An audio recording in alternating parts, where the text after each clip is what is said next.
चलिए, स्वागत है आप सभी का आज के सेशन में। पिछले संडे के सेशन में मैं अटेंड नहीं हो पाया था, कुछ इमरजेंसी काम आ गया था और किसी की तबीयत बहुत ज़्यादा ख़राब हो गई थी। तो चलिए अभी एक एक करके बात कर लेते हैं। रविंद्र जी एक बार अनम्यूट हो जाइए।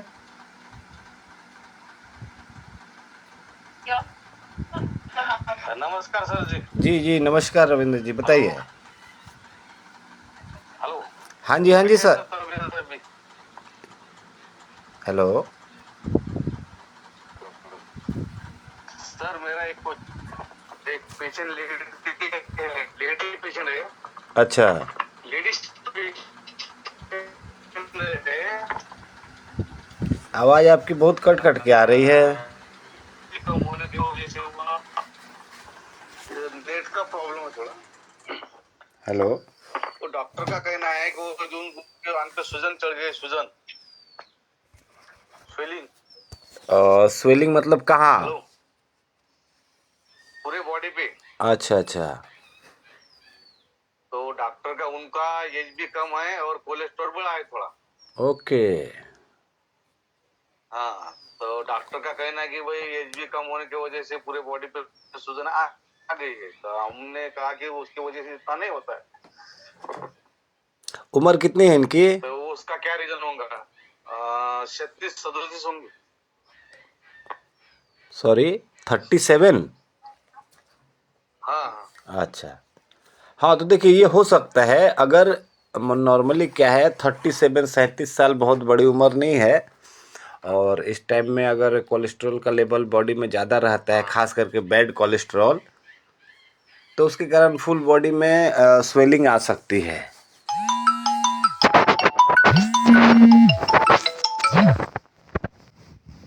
हेलो।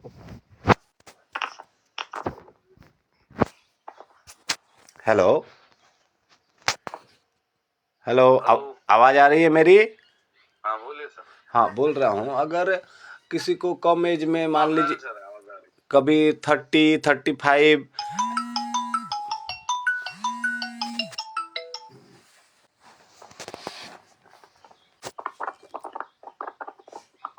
हेलो। हाँ बोलिए।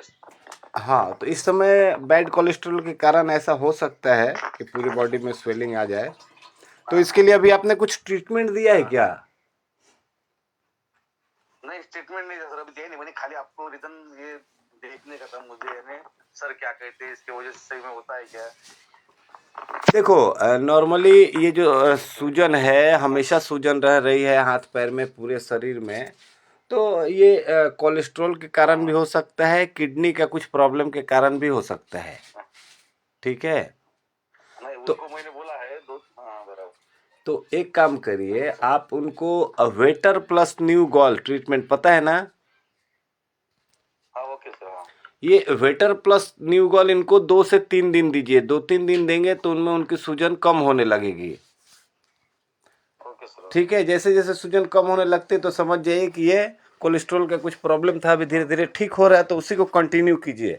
लेकिन 3-4 दिन मान लीजिए ट्रीटमेंट दे रहे हैं और फिर भी नहीं कम हो रहा है स्वेलिंग, तो फिर कोलेस्ट्रॉल का प्रॉब्लम नहीं है, तो फिर ये किडनी रिलेटेड प्रॉब्लम है। फिर अपने को किडनी क्लियर और टू पेन ये सब यूज़ करना पड़ेगा। लेकिन शुरुआत के 2-3 दिन आप वेटर प्लस न्यूगॉल दीजिए। Okay sir. Okay sir. Thank you. फिर 2-3 दिन में कैसा रहता है मेरे को बताइएगा। Okay sir. Okay sir. चलिए, ठीक है। चलिए आगे बढ़ते हैं। अरुण जी एक बार अनम्यूट हो जाइए। हाँ नमस्ते सर। जी नमस्कार जी, नमस्कार, बताइए। हाँ सर, जनरली आप गुरुजी से बहुत क्लोज थे ना सर। जनरली आप उनका वैक्सीनेशन का उनका क्या सोच था सर, वैक्सीनेशन के बारे में और उनके इफेक्ट्स के बारे में। और अगर कोई इफेक्ट्स है तो उनको रिवर्स करने का क्या कुछ कुछ उपाय है क्या सर? देखो, एक्चुअली ये बहुत अच्छा क्वेश्चन आपने पूछा। अगर बात करें सही मायने में वैक्सीनेशन की, तो आज से 20 साल 30 साल पहले जो लोगों का लाइफ स्टाइल था, जैसे छोटे बच्चे हैं, चलो मिट्टी में खेल रहे हैं, पानी में भीग रहे हैं, कीचड़ में खेल रहे हैं। तो क्या है कि जितने भी इन्फेक्शन है, इन्फेक्शन हमारी बॉडी में कहाँ से आता है? या तो मुंह से आएगा, या तो स्किन से आएगा, मतलब या तो हवा से आएगा, पानी से आएगा, मिट्टी से आएगा, खाना खाने से आएगा। इन्हीं सब चीज़ों से हमारे अंदर इन्फेक्शन आता है। अभी होता क्या है जनरली हमारी बॉडी में, जब कोई बच्चे को फर्स्ट टाइम कोई इन्फेक्शन होता है, फर्स्ट टाइम मान लो फीवर हो गया, फर्स्ट टाइम कफ हो गया, कोल्ड हो गया, कुछ भी फर्स्ट टाइम जब इन्फेक्शन होता है तो उसकी हालत बहुत ख़राब होती है। लेकिन धीरे धीरे हमारी बॉडी 1 दिन 2 दिन के अंदर हमारा थाइमस ग्लैंड वो इन्फेक्शन को मारने के लिए क्या क्या फार्मूला बनाना है वो बना लेता है, और 2 से 3 दिन के अंदर वो जो इन्फेक्शन है वो ख़त्म हो जाता है। नॉर्मली ऐसा एक चीज़ चलता था। फिर जब मैं गुरुजी के पास था, 2002-2003 की बात बता रहा हूँ, तो ये चीज़ एक बार ऐसी बात हो रही थी, तो उन्होंने बताया कि जनरली किसी भी बच्चे को किसी भी तरह का कोई वैक्सीन लेने की ज़रूरत नहीं है। लेकिन ये किसके लिए है? जो नेचुरल एटमॉस्फेयर में है। आज के टाइम में एक फैमिली एक फ्लैट में रहती है, जिधर बच्चे को 5 साल का होने के बाद उसको पता चलता है कि मिट्टी भी कोई चीज़ होती है, क्योंकि वो बच्चा हमेशा टाइल्स पे रहा है, मार्बल पे रहा है, फ्लोर पे रहा है, मतलब मिट्टी के पास कभी गया ही नहीं है। पानी बस पीने के लिए और एक बार नहाने के लिए ही मिलता है। कभी बारिश में वो भीगा नहीं है बच्चा, कभी कीचड़ में वो गया नहीं है, इन्फेक्शन कभी वो देखा नहीं है। तो वैसे कंडीशन में ये वैक्सीन यूज़ किया जाता है। वैक्सीन का मतलब भी क्या है? सपोज़ मान लीजिए अभी जैसे कोविड का वैक्सीन लगाया गया था कुछ दिन पहले, तो कोविड के वैक्सीन में था क्या? कोविड के वायरस ही थे, कोविड-19, लेकिन वो इनएक्टिव रूप में थे। उसको जब देखा होगा आपने, जब हमारी बॉडी के अंदर डाला गया इंजेक्शन के जरिए, तो मैक्सिमम लोगों के लिए क्या था, वो इन्फेक्शन एक नया चीज़ था। उसको कैसे मारना है बॉडी को पता नहीं है। तो क्या होता था, वो वैक्सीन लेने के बाद तुरंत फीवर आ जाता था। फीवर आने का मतलब हुआ कि हमारा थाइमस ग्लैंड सर्च कर रहा है, उसके साथ लड़ाई कर रहा है कि इसको कैसे मार सकते हैं। तो कहने का मतलब है कि वैक्सीन एक सेम चीज़ है कि एक इनएक्टिव रूप में वो जो भी पैथोजन है, चाहे वो बैक्टीरिया है, चाहे वायरस है, चाहे फंगस है, चाहे कुछ भी है, उसको इनएक्टिव रूप में हमारी बॉडी के अंदर डाला जाता है, जिससे कि हमारी बॉडी उससे लड़ना सीख जाती है। तो कुल मिला के फिर से वही बात बता रहा हूँ कि अगर कोई व्यक्ति नेचुरल एटमॉस्फेयर में रहता है, दिन में 4-5 घंटे वो मिट्टी में जाता है, कभी बारिश हो गई तो भीग गया, कभी कीचड़ में भी जाना पड़ा, कभी कुछ काम करना पड़ा, घर का काम कर रहे थे, तो मतलब नेचुरल एटमॉस्फेयर में रह रहे हैं, तो मेरे को नहीं लगता है कि वैक्सीनेशन की ज़रूरत है। बट हाँ, अगर हम लोग आर्टिफिशियल एटमॉस्फेयर में रह रहे हैं, जबकि आजकल के घर का अधिकतर माहौल जो है आर्टिफिशियल हो गया है। अभी गर्मी का मौसम है हमारे इधर, मैं जहाँ पे हूँ बिहार में, मान के चलो कि अभी सुबह का टाइम है, अभी लगभग 24 डिग्री टेम्परेचर है। बट मैक्सिमम जगहों में देखोगे ऐसी गर्मी, अगर हम दिल्ली में चले जाए, अगर मैं क्लिनिक में हूँ या किसी के घर गया हूँ, तो नॉर्मली वहाँ पे क्या होता है, बाहर तो 24 डिग्री है, लेकिन घर के अंदर 19 डिग्री है। क्यों? क्योंकि एसी लगा रखे हैं। ठंड का मौसम है मान के चलिए, तो बाहर टेम्परेचर है 12 डिग्री, लेकिन रूम के अंदर जा रहे हैं तो वहाँ पे 20 डिग्री है, क्योंकि हमने रूम हीटर लगा रखा है। तो आज के टाइम में ये जो हम लोग का मतलब डेली लाइफ हो गया है ना, इसमें अब नेचुरल चीज़ें बहुत ज़्यादा है नहीं, नेचुरल चीज़ों के साथ हमारा टच नहीं हो पाता है, तो हमारी बॉडी की इम्यूनिटी कैसे स्ट्रांग होगी? तो इस कारण से वैसे जगह पे वैक्सीन ज़रूरी है, ताकि एक बार कोविड का जो इनएक्टिव वायरस है डाला गया, तो अपने बॉडी को पता चल गया कि हाँ, इससे ऐसा लड़ाई करना है। एक बार मलेरिया के लिए टीका दिया गया, तो आपको पता चला कि हाँ, बॉडी को पता चल गया कि हाँ, मलेरिया का ऐसा वायरस होता है, इससे लड़ने के लिए नेक्स्ट टाइम क्या है, जब मलेरिया का वायरस हमारी बॉडी में आएगा तो फटाफट 1 घंटे 2 घंटे के अंदर हमारा थाइमस ग्लैंड और लिवर उसको मार के ख़त्म करके बाहर भगा देगा। लेकिन ये फर्स्ट टाइम होगा, फर्स्ट टाइम किसी को मान लीजिए चिकन पॉक्स हो गया, किसी को स्मॉल पॉक्स हो गया, किसी को डायरिया हो गया, कुछ भी इन्फेक्शन होता है, फर्स्ट टाइम में वो बहुत स्ट्रांग रहता है, सेकेंड टाइम में बॉडी उसको एडप्ट कर लेती है, तो उसको पता चल गया कि अब तुरंत मार देना है। लेकिन ये इम्यूनिटी का खेल जो होता है ना, थाइमस ग्लैंड को आप बहुत जगह पढ़ेंगे, बाल्य ग्रंथि कहा जाता है। बाल्य ग्रंथि मतलब ये बचपन में बहुत ज़्यादा एक्टिव होता है, 14 साल तक। हम जितना भी रोग से लड़ना सीखते हैं वो शुरुआत के 14 साल में ही सीख लेते हैं कि बुखार से कैसे लड़ना है, जुकाम से कैसे लड़ना है, किस चीज़ से कैसे लड़ना है। ये नॉर्मली स्टार्टिंग के कुछ ईयर में ही हम लोग सीख जाते हैं। लेकिन अगर यही जा कर के मेरे को ज़िंदगी में कभी चिकन पॉक्स हुआ नहीं है और मेरे को 22 साल की उम्र में जाकर चिकन पॉक्स हो गया, तो वो मेरे लिए ख़तरनाक हो जाएगा, क्योंकि फर्स्ट टाइम हुआ है ना, तो वो मेरे लिए ख़तरनाक हो सकता है, क्योंकि उस समय तक मेरा थाइमस ग्लैंड जो है थोड़ा स्लो हो गया है। 14 साल तक की उम्र तक तो फुल एक्टिव रहता है, उसके बाद थोड़ा स्लो हो गया। तो अभी क्या है, थाइमस को उसका इलाज ढूंढने में हो सकता है हफ्ता 10 दिन लग जाए। तो इस कारण से वैक्सीन दे करके ऐसे बच्चों को पहले तैयार कर दिया जाता है कि बाबा आपके बॉडी में ये वैक्सीन आता है, ये इन्फेक्शन आता है, तो इससे कैसे लड़ना है। हाँ, अभी इसका नेगेटिव इफेक्ट भी होता है। कई बार जब किसी तरह का वैक्सीन हम देते हैं, वैक्सीन का मतलब सीधा समझ में तो आ गया कि इनएक्टिव पैथोजन्स है, ऐसे पैथोजन है जो एक्टिव नहीं है, फिर भी वो हमारे है तो पैथोजन हमारे लिए नुकसानदायक चीज़ है, तो वो हमारी बॉडी में ज़बरदस्ती वो भी बाहर से डाला जा रहा है केमिकली। अगर नेचुरली आता है मेरे को हवा से होते हुए मेरे अंदर मलेरिया का इन्फेक्शन आ गया, तो बॉडी उसको एडजस्ट कर लेगी।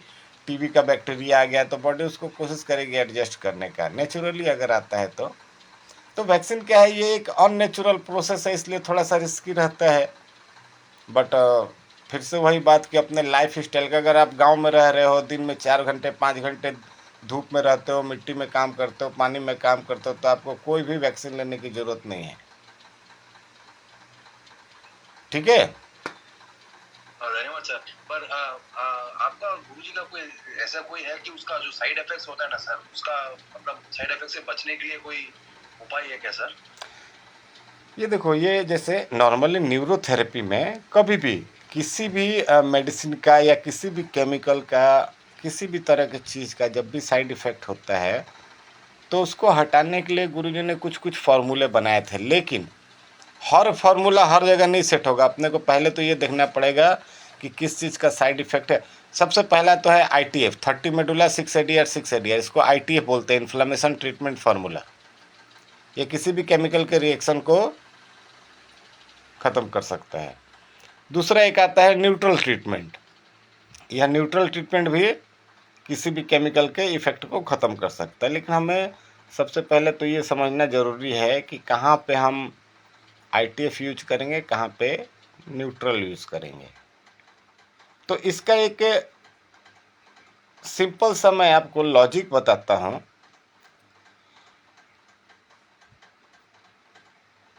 कि जो भी चीज़ मुंह के द्वारा अंदर गई है, मान लो कोई हमने ऐसा मेडिसिन खा लिया जिसका साइड इफ़ेक्ट हो गया, या कोई ऐसा हमने केमिकल पी लिया जिसका साइड इफ़ेक्ट हो गया, मुंह के द्वारा कुछ भी हमारे बॉडी के अंदर जाता है, तो उसके साइड इफ़ेक्ट को दूर करने के लिए हम लोग न्यूट्रल फार्मूला का यूज़ करते हैं। लेकिन मुंह के अलावा एक्सटर्नल किसी भी सोर्स से किसी ने इंजेक्शन देके हमारे बॉडी में कुछ डाल दिया, या किसी जानवर से कोई केमिकल हमारे अंदर आ गया, मधुमक्खी ने डंक लगा दिया तो उसका जहर आ गया हमारी बॉडी में, या बिच्छू ने डंक लगा दिया उसका केमिकल आ गया हमारी बॉडी में, तो ऐसे जो मुंह को छोड़ करके स्किन के द्वारा अंदर आते हैं, तो वहाँ के लिए ITF सबसे अच्छा है। ध्यान रखिएगा, कोई भी साइड इफ़ेक्ट है बॉडी के अंदर अगर मुंह के जरिए हुआ है तो उसके लिए न्यूट्रल ट्रीटमेंट, और अगर वो डायरेक्टली स्किन से अंदर आया है तो उसके लिए ITF यूज करते हैं। ठीक है, थैंक यू सर। चलिए ओके। Thank you sir. चलिए आगे बढ़ते हैं। और फहमीदा मैम एक बार अनम्यूट हो जाइए।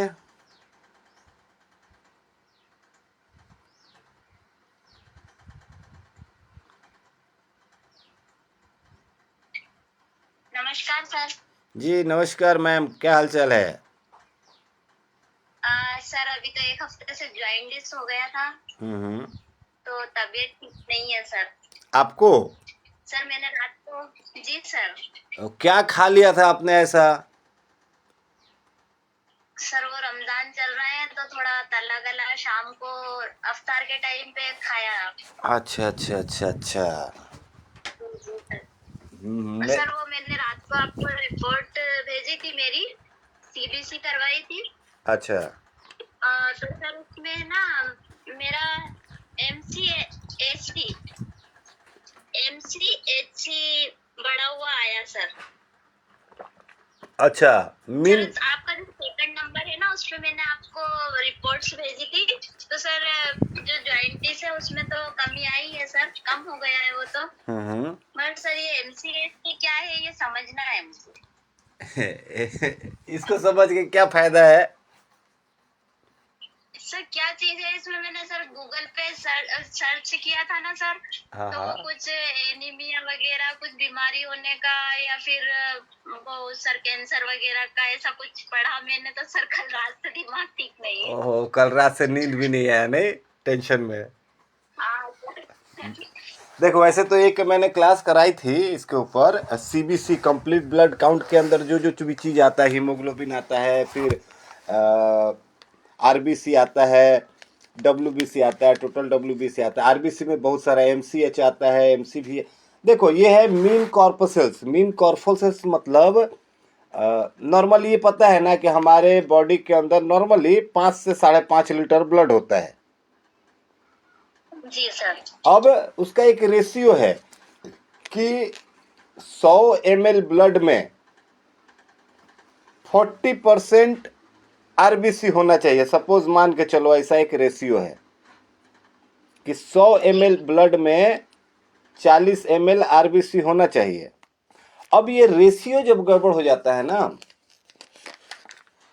कि मतलब 100 ml ब्लड में किसी का मान लीजिए 30 ml आरबीसी है, इसका मतलब क्या है? वो मीन कॉर्पसेल्स जो रेशियो जो है वो कम हो गया है। एक तो सीधा आपको डायरेक्ट देखने को मिलेगा कि लिखा रहेगा आरबीसी कम है या ज़्यादा है। उसके बाद जितना भी आता है, ये एमसीएच भी आता है और भी बहुत सारे आरडीडब्ल्यू आते हैं। तो मैं एक काम करता हूँ, इसके लिए आपको एक मैं पिछला क्लास का रिकॉर्डिंग होगा शायद मेरे पास, एक तो इसको सेंड कर दूंगा। लेकिन हाँ एक बात समझिए, जो भी आपने पढ़ा है गलत नहीं पढ़ा है। आपको डर लगा है, अच्छी बात है, डरना चाहिए। वो लोग कहते हैं ना कि डर के आगे जीत है। मैं कहता हूँ कि डरना जरूरी है। अगर आप डरेंगे तो सही काम करेंगे, नहीं डरेंगे तो फिर तो गलत ही काम करेंगे। तो ये एक इंडिकेशन है। इंडिकेशन ये है कि देखो हमारा जो लीवर होता है ना, जब हमारा शरीर में आरबीसी जो 120 दिन का हो गया, तो 120 दिन का हो गया, ये स्प्लीन उसको मार देता है। लेकिन स्प्लीन को पता कैसे चलता है? उसके अंदर सेंसर थोड़े है। तो ये पता लगाने का काम लीवर करता है। लीवर चेक करता है कि जो आरबीसी 120 दिन का हो गया उसको स्प्लीन में भेज देता है कि उसको मार दो। और साथ ही साथ वो बोन मैरो को भी मैसेज भेजता है कि भैया आज 1 करोड़ आरबीसी मैंने मारने के लिए भेज दिए हैं, अब 1 करोड़ आरबीसी नया बना दो। तो जब भी कोई लीवर में दिक्कत रहेगा ना, तो लीवर ठीक है, स्प्लीन को सिग्नल तो भेज रहा है कि आज 1 लाख ऐसे आरबीसी है जिनका 120 दिन पूरा हो गया, तो इनको मार दो। लेकिन मार देने के साथ साथ वो 1 लाख फिर से बनाना भी तो है। तो वो जो बोन मैरो को, क्योंकि लीवर में प्रॉब्लम आ गया है, वो अपना काम ही ठीक से नहीं कर पा रहा बेचारा, दूसरे का काम क्या करेगा। तो वो जो बोन मैरो को सिग्नल भेजता है कि नया आरबीसी बनाओ, नया आरबीसी बनाओ, वो कहीं ना कहीं डिस्टर्ब हो जाता है। इसलिए जितना आरबीसी हमारे अंदर टूट रहा है उतना नहीं बन रहा है। तो कहने का मतलब है ये स्थिति चिंताजनक है, लेकिन डेंजरस नहीं है। चिंताजनक इसलिए है कि इसको तुरंत ठीक करना जरूरी है। तो अब अभी तो अगले कुछ टाइम तक आपका खाना पीना ऐसे ही रहेगा। जी सर। एक काम करो, घर पे कोई है जो आपको 1 पॉइंट लीवर दे सकता है? सर है, बेटा है सर। हाँ, तो दिन भर में 2 बार 3 बार 4 बार जितने बार हो सकता है 1 पॉइंट लीवर 6 बार ले लिया कीजिए। सर वो मैंने लिया, हाँ। वो सर उसके पहले मेरे बेटे को हुआ था तो आपने पूरा फॉर्मूला दिया था सर, वो भी मैंने ट्रीटमेंट लिया और ये 1 पॉइंट लीवर भी मैंने सर बेटे से ले लिया, दिन में 3 या 4 बार। और एक बात और बताऊं मैम आपको, सुनिए, देखिए, जी सर। अल्लाह चाहे भगवान कभी भी ये नहीं कहते हैं कि अपने शरीर को बीमार करके हमारी इबादत करो। क्योंकि जी देखो, जी सर। आपका हो सकता है आप जहाँ पे हो वहाँ का एटमॉस्फेयर वैसा है, वहाँ का पॉल्यूशन लेवल, या हो सकता है वहाँ का पानी ऐसा है। देखो, नॉर्मली क्या है, छोले भटूरे पूरे ऑल ओवर इंडिया में खाए जाते हैं, दिल्ली में तो खूब खाए जाते हैं। जी लेकिन वही छोले भटूरे अगर हम रोज जाके गुड़गांव में खाते हैं तो वहाँ का एटमॉस्फेयर अलग है। मैं दिल्ली में छोले भटूरे खा के बीमार नहीं होता, लेकिन मैंने अगर गुड़गांव में जाके छोले भटूरे खा लिए तो मैं बीमार हो जाऊंगा, क्योंकि वहाँ का एटमॉस्फेयर अलग है। तो एक चीज हमेशा ध्यान रखना चाहिए कि हम जिस जगह पे रह रहे हैं, जैसे एटमॉस्फेयर में रह रहे हैं, हमारा खान पान भी वैसा होना चाहिए। अब आप जिस जगह रह रहे हो या आपके फैमिली का जो बैकग्राउंड है, पहले बच्चे को भी हुआ फिर आपको भी प्रॉब्लम हुआ, तो मैं तो एक चीज कहूंगा कि ऑयली चीजें जो है ना, इसको थोड़ा सा अवॉइड कीजिए। जी जी जी। ठीक है, तो इसका ध्यान रखना जरूरी है। 1 पॉइंट लीवर 6 बार ले लीजिएगा, और दिन में 3 बार 4 बार जितना बार ले ले। अगर वेटर प्लस न्यूगॉल पूरा दिन भर में एक बार भी अगर पूरा वेटर प्लस न्यूगॉल ले सके तो बहुत अच्छा है, लेकिन लंबा ट्रीटमेंट है, पता नहीं बेटा दे पाएगा कि नहीं दे पाएगा। अगर दे पाता है तो अच्छी बात है। जी सर। ठीक है, खाने में ऐसी जी ऐसी चीजों का इस्तेमाल कीजिए जिसके अंदर पानी ज्यादा होता है, जस्ट लाइक मौसम्बी, गन्ना, तरबूज, खीरा, इन सब चीज़ों में वाटर लेवल हाई होता है, ज़्यादा होता है पानी का मात्रा। जी तो इसको भी थोड़ा इस्तेमाल कीजिए, भले डायरेक्ट खा लीजिए या जूस निकाल के खा लीजिए उसका। लेकिन हाँ, वो रास्ते से बाहर से खरीद के वो गन्ने का जूस और मौसम्बी का जूस ना ला के अच्छा है कि मौसम्बी खरीद के लेके आइए, घर पे बना लीजिए। गन्ना खरीद के लेके आइए, खैर गन्ने का तो नहीं बनेगा, लेकिन जो भी पॉसिबल है तरबूज लेके आइए घर पे बना रहा। मैं तो कहता हूँ, लोग आज तक कहते हैं जॉन्डिस के लिए गन्ना सबसे अच्छा होता है, लेकिन मैं अपने पर्सनल एक्सपीरियंस से बता रहा हूँ, गन्ना से भी ज़्यादा अच्छा है मौसम्बी। बस हाँ, वो जो बाहर से लेके आते उसमें क्या क्या नमक उमक मसाला जीरा पाउडर और ये वो डालते हैं, वो सब नहीं डालना है, चुपचाप जूस निकालना, उसको वैसे ही पी लेना है। उसमें नमक चीनी मिर्च अदरक कुछ नहीं, उसको टेस्ट के लिए नहीं पीना है, बॉडी के लिए पीना है। ठीक है, जी जी चलिए, जी सर। Thank you sir. चलो जी, धन्यवाद। चलो, तो और तो अभी कोई कैसी क्वेरी है नहीं। उम्मीद करता हूँ आज की जैसे हमने 3 लोगों के साथ बात करी, तो इससे काफ़ी कुछ नई नई जानकारी। सर हाँ हाँ, बताइए अरुण जी। हाँ सर, ये एंग्जाइटी और डिप्रेशन का क्या ऑप्शन है सर? एंजाइटी और देखो, डिप्रेशन ऐसे नॉर्मली हम लोग समझते हैं ना कि दिमाग से विचार से जुड़ा हुआ प्रॉब्लम है, कुछ विचार उचार से जुड़ा हुआ प्रॉब्लम नहीं है ना, ये विचार से जुड़ा हुआ प्रॉब्लम नहीं है। ये देखो, एंजाइटी डिप्रेशन, ये क्या बताऊं, ये सिंपल ये डाइजेस्टिव सिस्टम से जुड़ा हुआ प्रॉब्लम है। आप देख लेना किसी यंग एज में भी लोगों को चल रहा है सर, छोटे एज में भी शुरू हो रहा है अभी। तो देखो, छोटे टीनेजर के एज में लोग कंपेयर अपना एंजाइटी डिप्रेशन का बात करना शुरू कर रहे हैं। इसमें 2 चीज़ बता रहा हूँ, देखिए रख रहा हूँ। सबसे पहला चीज़ है ना, अगर खाने पीने की आदत गड़बड़ है, और नॉर्मली जब बंदा स्कूल कॉलेज जाता तो खाने पीने का गड़बड़ रहता ही है, कभी कुछ खा लिया खरीद के, कभी कुछ खा लिया, ये चीज़ होता है।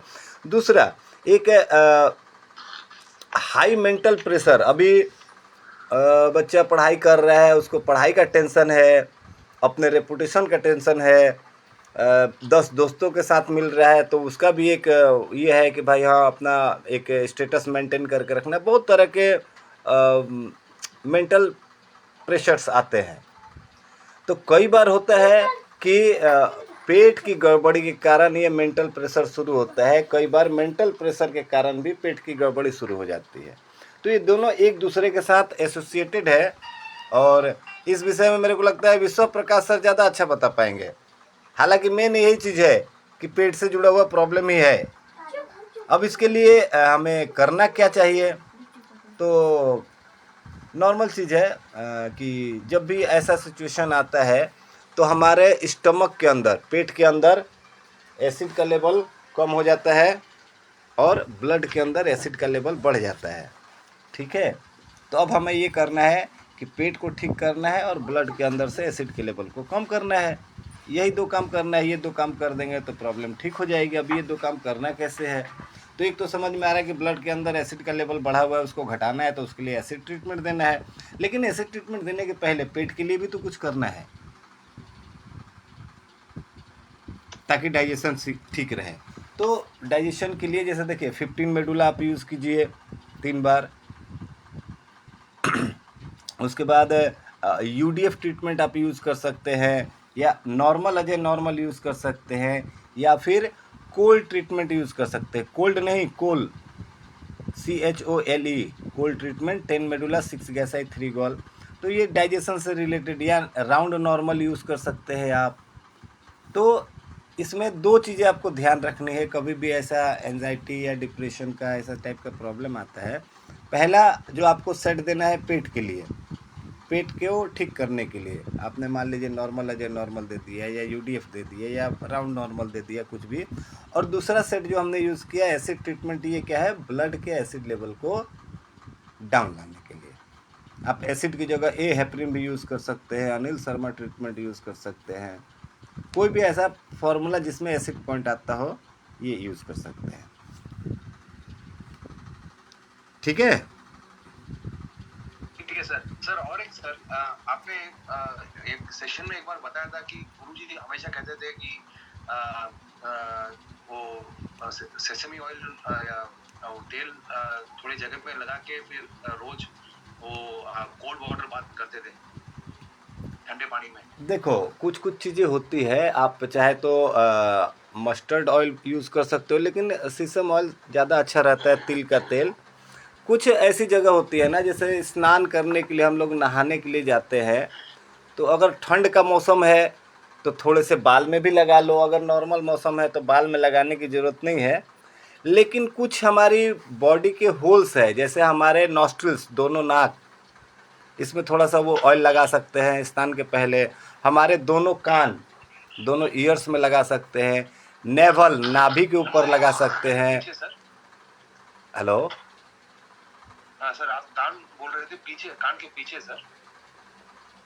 नहीं, कान के मतलब होल जो है ना, होल के अंदर हल्का सा, मतलब आपने उंगली में लगाया और उंगली कान के अंदर डाल ली, ऐसे ही उंगली में थोड़ा सा ऑयल लगाया आपने, दोनों नाक पे लगा लिया। ऐसे ही 1-2 ड्रॉप ऑयल जो है आप अपने नेवल पे लगा लो। और सबसे मेन चीज़ है कि नहाने के पहले अगर ऑयल का यूज़ करते हो तो अपना हमारा जो एनस होता है, एनस पे ज़रूर लगाएं। ठीक है?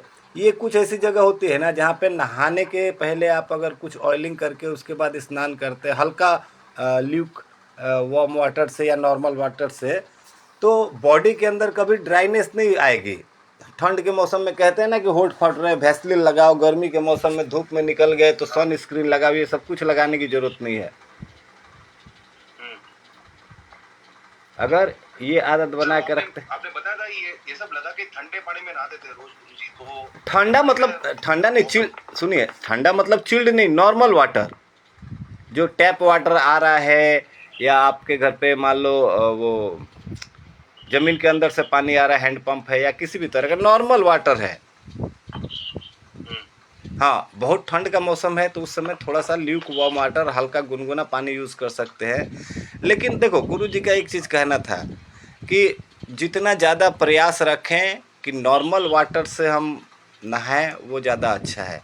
हाँ, किसी को दिक्कत है तो फिर उसको देख सकते हैं। मान लो किसी को पेन रिलेटेड प्रॉब्लम है, सर्वाइकल की प्रॉब्लम है, या लोअर बैक की कुछ प्रॉब्लम है, घुटने में दर्द है, या कुछ और इशू है जिसके कारण उनको अस्थमा की प्रॉब्लम है, तो ऐसे मौसम में क्या करते हैं कि ठंड के मौसम में नॉर्मल वाटर से नहीं करके थोड़ा हल्का वार्म वाटर से स्नान कर लेते हैं।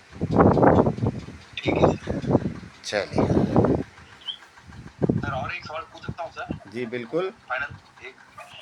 हाँ सर, मेल है सर, एज 70 प्लस है। उनको तेल का जो भी खाना खाते हैं तो इमीडिएटली उनको खुजली आना शुरू हो जाता है। वो लास्ट 2-3 साल से ऐसा है। मतलब कुछ भी ऑयली खाते हैं, ऑयली जैसे पकौड़े उकड़े खाए तो पूरे स्किन में, ऑयली, हाँ तो स्किन हाथ में या पेट में खुजली आना शुरू हो जाता है। हो सकता है ये ऑयल का कुछ रिएक्शन हो सकता है इनको। देखो दोनों चीज़ हो सकता है, कोई किसी तरह का ऑयल एलर्जी भी हो सकता है, पहली चीज़ है।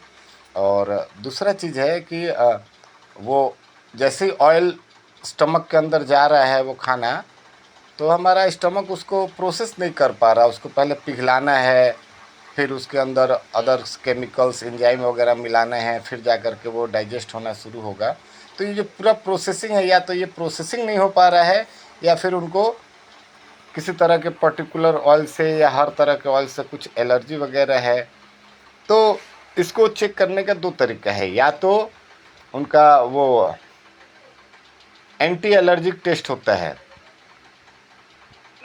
AGE और AGM ऐसा, तो वो एलर्जिक टेस्ट से पता चल सकता है कि हाँ इनको कोई पर्टिकुलर किसी ऑयल से अगर एलर्जी है या नहीं है।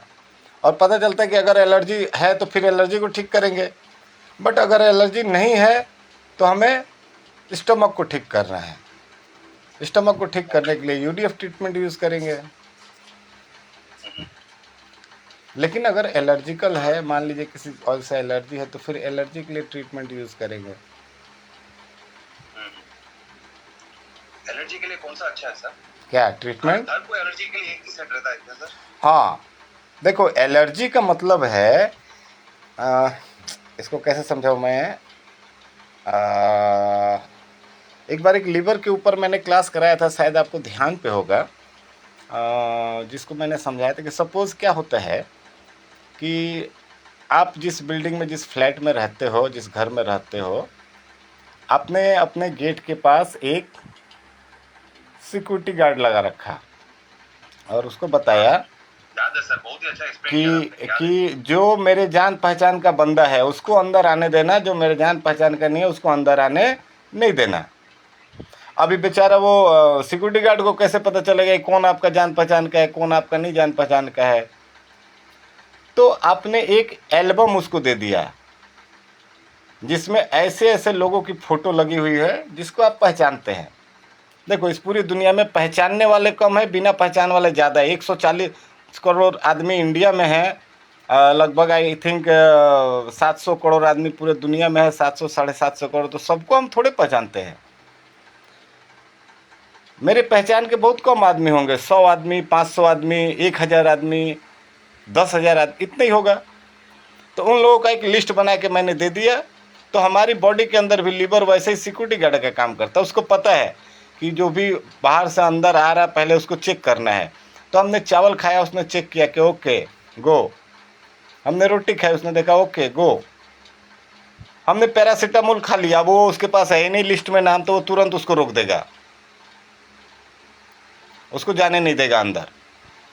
फिर कैसे जाता है वो दवा अंदर, उसके लिए भी मैंने बताया है। तो अब देखो एलर्जी का मतलब क्या है कि कोई एक ऐसा चीज़ है जो हमारी बॉडी को ज़रूरत है, हमारे लिए फ्रेंडली है, और फिर भी बॉडी उसको अंदर नहीं आने दे रहा है। तो अब किस टाइप की एलर्जी है उसके ऊपर आगे ट्रीटमेंट का हम लोग डिसीजन लेते हैं।